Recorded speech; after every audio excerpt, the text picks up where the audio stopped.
इस वक्त आप जिस जगह पर बैठकर इस वीडियो को देख रहे हैं, लेकिन क्या हो कि अगर हम आपसे कहें कि आप जहां पर बैठे हैं वह जमीन आज के करोड़ों साल पहले 8500 डिग्री के ताप से उबल रही थी, या जिस जगह पर आप बैठे हैं वो जगह लाखों सालों तक बर्फ से ढकी हुई थी। वाकई में ये दोनों बातें सच है। आज इस वीडियो में अर्थ के करोड़ों सालों की जर्नी को देखने वाले हैं, इसलिए लास्ट तक जरूर बने रहें।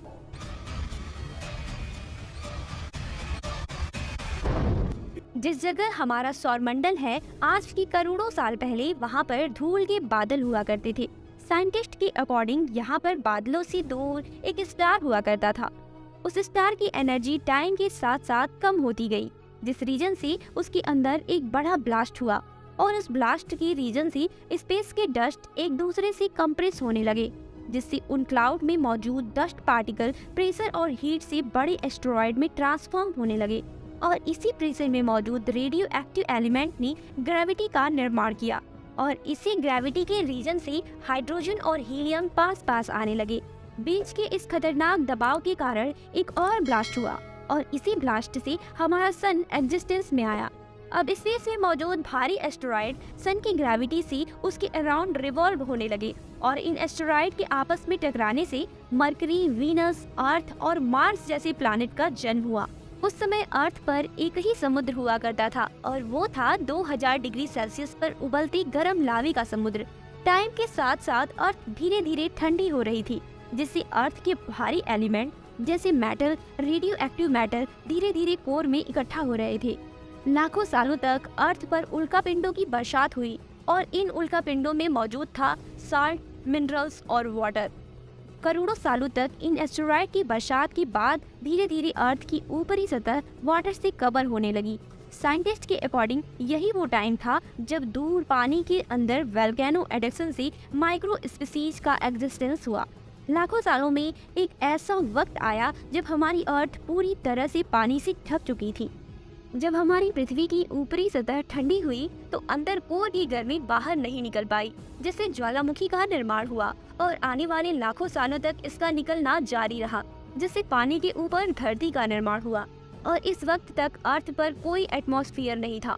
आज के करीब 300 करोड़ साल पहले एक ऐसा टाइम आया जब अर्थ का एटमॉस्फेयर स्टेबल होने लगा, वोल्केनो एडक्शन भी कम होने लगे थे और अर्थ का एक दिन 12 घंटे का हुआ करता था। साल बीतते गए, जिससे धीरे धीरे अब ये माइक्रो स्पीसीज ग्रुप में रहने लगे।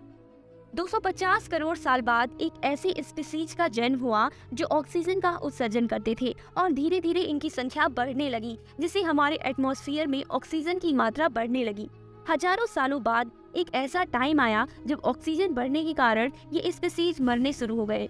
उस टाइम अर्थ का एटमॉस्फेयर ठंडा होने के साथ साथ ऑक्सीजन से भी भर चुका था, जिससे अर्थ की लैंड में मौजूद आयरन, मिनरल्स वाटर से रिएक्ट करने लगे और एक टाइम बाद हमारी पृथ्वी मार्स की तरह लाल हो चुकी थी। और जब अर्थ की टेक्टोनिक्स प्लेट में दरार आना शुरू हुआ तब उसके नीचे का गर्म लावा कई सालों तक खुला उबलता रहा और हमारे एटमॉस्फेयर में कार्बन डाइऑक्साइड की मात्रा बढ़ गई, जिससे एसिड रेन हुआ। इस एसिड रेन के कारण अर्थ का तापमान तेजी से नीचे गिरा और पहली बार खतरनाक आइस एज आया। लाखों सालों तक पृथ्वी बर्फ से पूरी तरह ढकी रही, जिससे एक बार फिर अंदर की गर्मी ज्वालामुखी के रूप में बाहर आई, जिससे बर्फ पिघलना शुरू हुआ और इसी बीच धरती की गहराई में मौजूद सूक्ष्मजीव बदल रहे थे। जैसे जैसे ज्वालामुखी बाहर निकल रहे थे तो कार्बन डाइऑक्साइड की मात्रा बढ़ने लगी, जिससे बर्फ तो पिघल गया लेकिन फिर से एसिड रेन हुआ और फिर से आइस एज आया। एक ऐसा बार बार कई हजारों सालों तक होता रहा, जिससे समुद्री जीव वातावरण के हिसाब से विकसित हुए और समुद्री पौधे भी विकसित हो रहे थे। धीरे धीरे एटमॉस्फेयर में एक बार फिर से ऑक्सीजन की मात्रा बढ़ने लगी, जिससे ओजोन लेयर मोटी होने लगी और आज के करीब 47 करोड़ साल पहले मोसोस नाम का प्लांट धरती की सतह पर उगना शुरू हुआ और टाइम के साथ साथ इनका भी विकास हुआ। और ये वो समय था जब समुद्री जीव समुद्र से बाहर निकल रहे थे और उस समय धरती एक जगह पर इकट्ठी हो गई थी, जिसे पेंजिया नाम से जाना जाता है। उस समय करीब 21 से 23 घंटे का दिन हुआ करता था। अब समुद्र से बाहर निकलकर रहने वाले जीवों का रंग रूप एनवायरनमेंट के हिसाब से बदल रहा था, जिससे वह डायनासोर के रूप में परिवर्तित होने लगे। आज के करीब 20 करोड़ साल पहले पेंजिया महाद्वीप टूटना शुरू हुआ। इन डायनासोर ने आने वाले 20 से 30 करोड़ सालों तक पृथ्वी पर राज किया। इस दौरान अफ्रीका से टूटा भारत तिब्बत से टकरा गया और इस टकराव में हिमालय का निर्माण हुआ। आज के करीब 6.5 करोड़ साल पहले पृथ्वी की तरफ माउंट एवरेस्ट से भी बड़ा लगभग 4.5 लाख करोड़ किलो का उल्कापिंड 80,000 किलोमीटर प्रति घंटे की रफ्तार से पृथ्वी से टकरा गया। उस टकराव से निकली हुई ऊर्जा आज के 10,000 परमाणु बम के फेंकने जितनी ऊर्जा थी। गिरते ही वहाँ के पेड़ पौधे और डायनासोर भाप बनकर उड़ गए और पूरी पृथ्वी धूल से ढक गई। अब बाकी बचे डायनासोर भूखमरी के कारण विलुप्त हो गए और कुछ जीव जमीन के अंदर चले गए। जैसे जैसे वातावरण पहले जैसा होने लगा, तब छिपे जीव बाहर आना शुरू हुए और समय के साथ ये जीव बंदर में परिवर्तित होने लगे। धीरे धीरे पृथ्वी का तापमान बढ़ने लगा और वहाँ के पेड़ पौधे सूख गए, जिससे खाने की तलाश में इन बंदरों ने पैरों पर चलना शुरू किया और धीरे धीरे बंदर वानर में परिवर्तित हुए और वह खाने की तलाश में सभी जगह फैलते गए, जिससे वहाँ के मौसम के अनुसार उनका रंग रूप वैसा ही हो गया। समय के साथ साथ हम आदिवासी बने, हमने हथियारों से लेकर आग तक का आविष्कार किया और धीरे धीरे इंसान के रूप में विकसित हुए और आज हम इस अर्थ की सबसे डेवलप्ड स्पीसीज बन चुके हैं।